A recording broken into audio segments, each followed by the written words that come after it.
What's happening, fishing friends? Welcome to another episode. Today I've got another rod unboxing and discussion. Today we're talking about the Halo Rave rod. Now, as with all my rod discussions and unboxings, I'll go through all the features of this rod.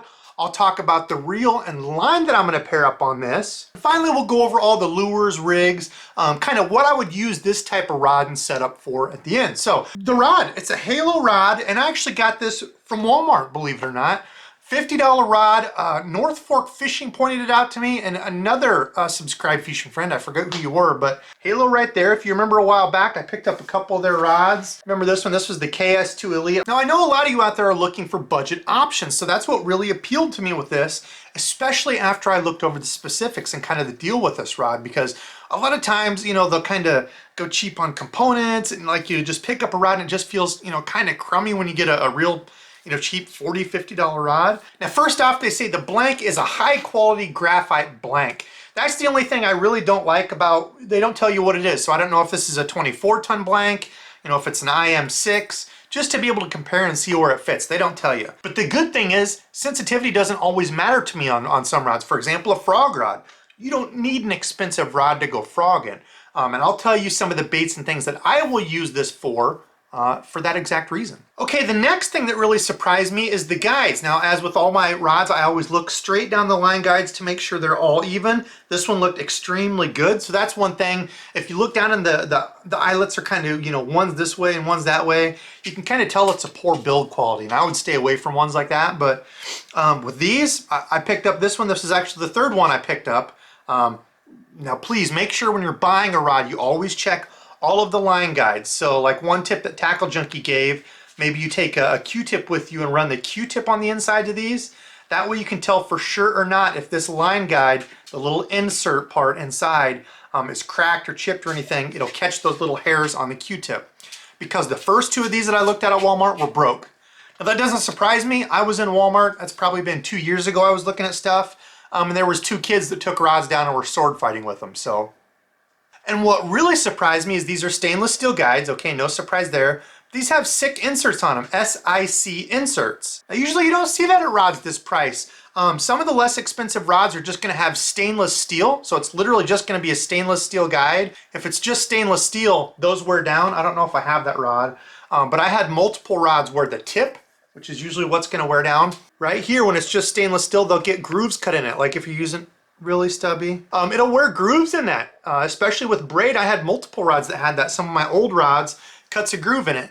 So once you start going up in price and getting these line guides that have like aluminum oxide inserts, or what's Fuji call it, their name is alkanite guides. That's kind of the step up from, you know, your stainless steel. Then you get into zirconium is kind of in between. And then you get into the SIC guides, which are a little bit harder, slicker, so they're, you know, supposed to be a better quality, but what I've heard is they're a little bit more brittle. Now, I don't know if that's true, you know, of all of them or exactly how that goes. I'm not a rod builder or anything, just kind of from what I've read, but honestly, I've had good luck with all of them, you know, from a regular angler standpoint, especially from a budget fisherman. I think really any of them would do you well, but just in case you're kind of wondering when you read that stuff, that's what it means. It's talking about that little insert piece in there. I'll give you a different close-up. That little black insert in piece in there, that's your actual insert that they're talking about. Okay, next up on the list, they talk about this being a lightweight rod. So one of the things I always check is the balance point here. So check this dude out. Right there. Not bad at all, especially for a $50 rod. I've got more expensive rods where that balance point is even out here farther. So just right here, not too far past. I'm happy with that. Weight on it, I weighed this rod alone and I was pretty surprised. This came in at 4.5 ounces. It was actually kind of teetering between 4.5, 4 5/8. But I was surprised. Again, I've got more expensive rods that weigh like 6 ounces. So on the specs on this, I should have given you that already.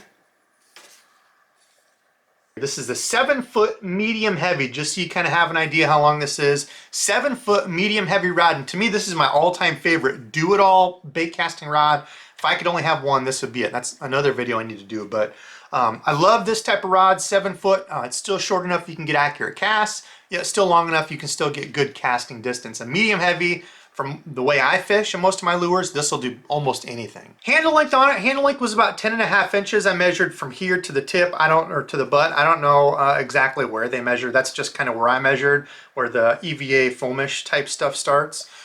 Feel in hand is great. So again, it's not one that's super long where it hits my arm here, yet it's not too short where if I want a two-hand cast, I can still do that. So I really like this length as a do-it-all. Now, as I get into frogging and heavier pitching, I do like to have a little bit longer butt where I can kind of lock it in here when I'm wrenching and pulling, but just for all-purpose stuff, I like this length here. So comfort on it, extremely good. I can get my finger up here. As you all know, I like to put my finger on the line here, be able to feel that, you know, as say I'm bouncing a Texas rig or jig, but it's still perfect size so I can get that reel trigger between my ring finger and my pinky finger right there. So everything's super comfortable hold, feels great in hand, and I do like this stuff. They say they're just EVA grips, but it's got like that Gulf grip material on it. It's not actually Win.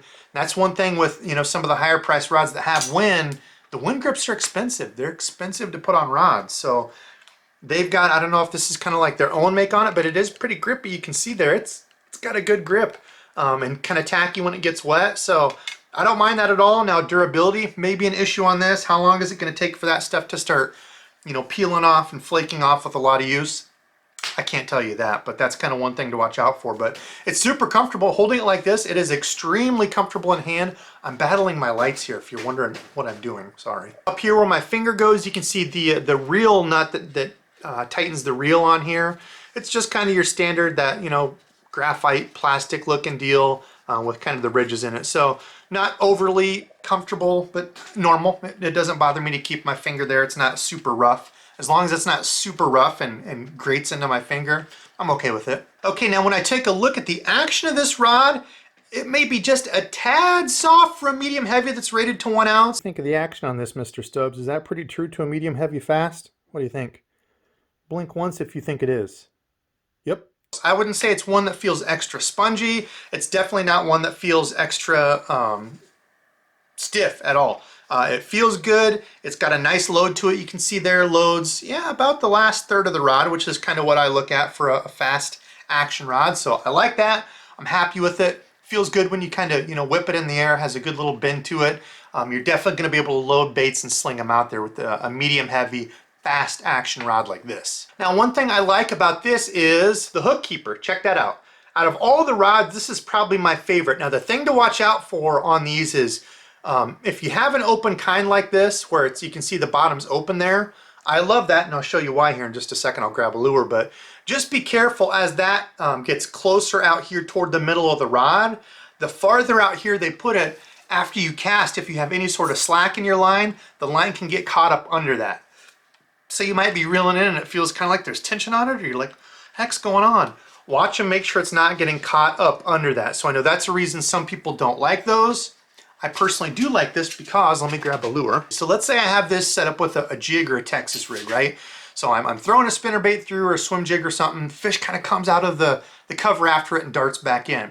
Well, if I want a follow-up lure, I hate having the ones where it's just like a little tiny U here, just a little piece, where you actually have to take the hook out and hook the hook in that hole, because that means I have to take this out, I have to fiddle with my Texas rig, make sure the plastic is right, and then throw it in there. And though that might not seem like a lot of time, that fish may only literally stick around for just a second and go out. So what I really like about this type of line keeper is you can see when I put that in there, my hook slips right under. So I can have my hook lodged up in the plastic there, so it's nice and exposed, so it's weedless. And then if I pick up this rod right away, I can just pull this hook out and flip it in there. I'm ready to go. So that's honestly why I really like this type of hook keeper. You just clip it on there, it's good to go. I like that this one's nice and long, so even if my rod tip does bend a little bit as I'm moving, it's not just gonna fall off. It's gotta move quite a ways to come out of there. So I do like that. Again, some people love that, some people hate that. Out of all the rods, I think that's probably my overall favorite. Now the guides on here, the first two are just kind of a regular small, which I really like. That size is probably one of my favorite overall. Now you can see these aren't like double reinforced or anything. You can tell these are a little bit less expensive of a line guide. On like some of the Fuji K-frames and stuff, they'll have a couple little arms that come off the side to help reinforce it. On all of these, I don't know how far back I can go here. On all of these, you can see it's just one little pedestal that holds that line guide up there. So you got to be careful with that. Don't bend these or push them over. These can be bent kind of easily. But it is 9+1 line guides, so 9 guides plus your tip.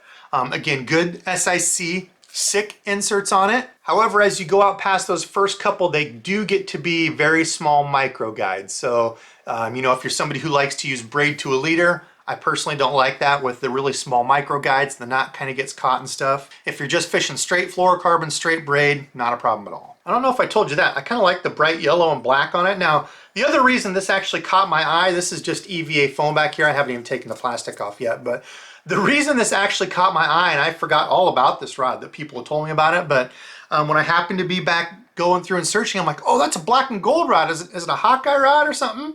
Nope, it's a Halo Rave. Okay, so we've gone over all the features of the rod. What reel and line would I put on here? Well, this happens to be the Daiwa CC80, and this is actually a reel I'm going to break down and go more in depth because I had an awesome subscribed fishing friend send this into the channel, donated it to me to review, test out, do whatever I wanted. So I am super thankful for that. Thank you, man. I'm going to be giving you a direct shout out when I go over this, but I'm picking a budget reel. Now this reel retails for like $59 regularly. I saw on Midway they actually had these on sale for like 52 bucks.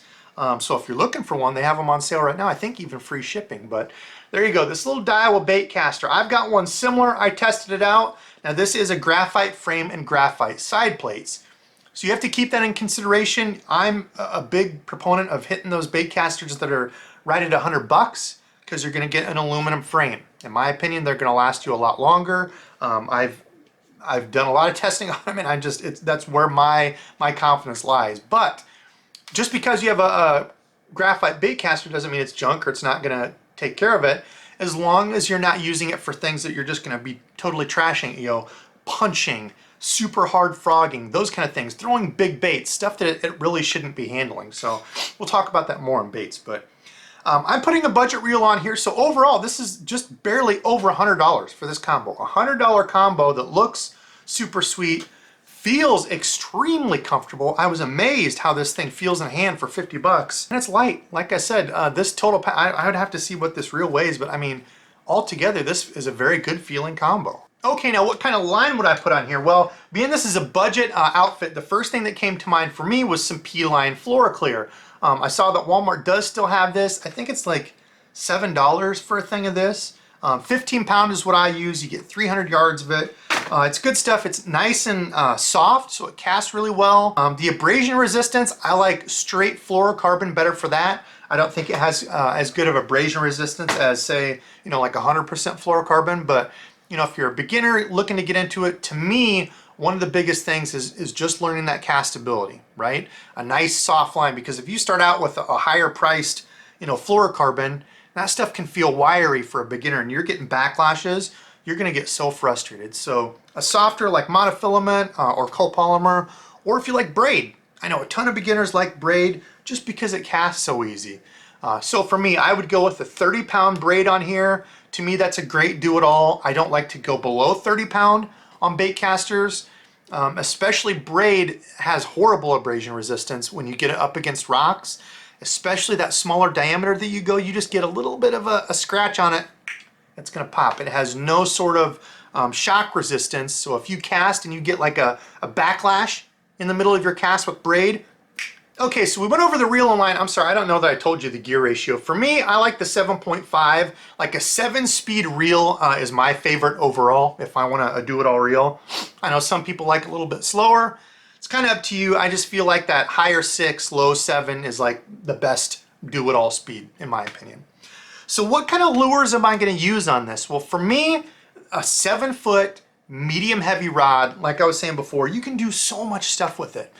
To me, this is going to be like my regular size moving baits. So if I'm throwing like a regular size spinner bait or a swim jig, a chatter bait, any of those are going to do fine on here. Now, I'm not going to always lock my drag down 100% tight on a graphite reel. That's one thing I was talking about earlier. As long as you back that drag off just a little bit, so if you rip a really hard hook set, it pulls out just a little bit of drag, that's what you want. You want just a little bit of give, because if you lock this all the way down, that's when you're going to get flex in the frame, flex in the side plate. That's when your main gear is going to start to get misaligned with your pinion gear when that is flexing under a heavy load. So that's something to keep in mind if you have only a graphite frame and side plate bait caster. So most of my moving baits, I'm going to throw on this as long as they're not the super big ones, up to about 3/8 ounce on here, maybe even 1/2 ounce. I'm not going to go over that for a reel like this. Next up, any sort of jig, so like a 3/8 ounce jig or a 1/4 ounce jig if I'm just flipping that around. Like a 1/4 ounce shaky head, 5/16 ounce shaky head, you know, finesse jigs. Any of those are going to do great on here. Now again, if you want more sensitivity with something like this, with a less expensive rod, you can get around the sensitivity issue if you go straight braid. So if you've got dirty or muddy water where you can get away with straight braid, throw it. The sensitivity of braid is unmatched. You can take a not very expensive rod and put braid on it, and take an expensive rod and put mono on it, and it's like night and day difference, especially if you feel the line with your finger. So that's why it's not always, you know, I have some guys that are saying you need to buy an expensive rod so you feel every bite. I feel if you're on a budget, there's things you can do to kind of even the playing field, like making sure you feel the line so you can feel those bites. Using braid. Texas rigs, of course. Texas rigs are one of my go-tos. On this, you can still throw like larger weightless plastics.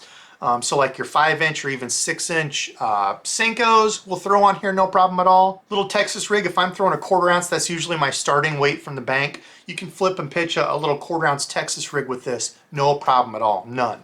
Now this rod also came with a rod sock. I thought that was pretty cool that they threw that in here. It's got all the specifications of the rod that we went over, but a nice little rod sock. I like it. It's the black and gold, one of my favorite colorways, obviously, because I'm a Hawks guy. Go Hawks. The only thing I don't like about this rod sock is it doesn't have the little elastic piece on here. So once you put this over the rod, there's nothing really holding it on. I used to use these because I had a bunch of rod socks like this that didn't have the deal to hold it. You can grab these things. Basically what you do is you just take this, wrap it around there and cinch that down, and it holds your rod sock on. So I use those for a long time on rod socks like this. Works great for it. That way you can take it in and out of your truck or car and your rod sock's not sliding off, getting lost. Comment below and let me know what you think. Are there other budget rods? I've actually got a couple $100 combos that I got from Walmart. I'm going to be doing a review and talking about those. And we'll kind of compare these as we go so we can kind of compare and contrast. But let me know, comment below and let me know if there's a specific budget piece of gear that you want to see. I try to keep all my budget friends in mind. You know, I had a certain budget that I could stick to when I was, you know, getting back into this. So I totally get it. I understand it. I've got a full-time job and kids and a dog. Isn't that right, Stubby? I got a dog. I'm just chilling with me while I'm filming. Today's subscribed fishing friend is DKS Creates. Thank you very much, man, for always watching and supporting, talking to me on Instagram. You're a nice guy. I appreciate everybody that reaches out to me with questions. I mean, it's humbling. You know, that people reach out with questions on this stuff. What rod should I get? What reel? As I've told you before, I'm no pro, but I am more than happy to tell you everything that I know, especially if it can help you out in your decisions. So that's it for me. I got to go edit all this. I thank you all so very much for watching. And until next time.